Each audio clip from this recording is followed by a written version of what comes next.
A plural, you ask, well, what does it do? When you started with one, then added a few. The answer's not simple, so let's go explore. What do you call one when it turns into more? There's octopus to octopi, spiky cactus to cacti. Then how come when we multiply, platypus doesn't become platypi? A single tooth to a mouthful of teeth, 5 toes on your foot and 10 on your feet. But while a goose joins some geese, we'll still never say one moose, 2 geese. Plurals are tricky, it's a bit of a chore. What do you call one when it turns into more?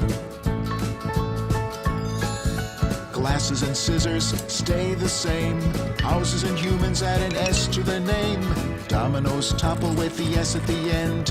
Fish are just fish, whether one or with friends. A single Prius, it's easy to know. But if there's a few, how would it go? Would you add ES or replace with an I? Simply keep it the same or cast your net wide. A Latin professor'd say Priam's the best. What if Priam's the one that puts things to rest? After all this confusion, my head feels sore. From what do you call one when it turns into more? What do you call one when it turns into more?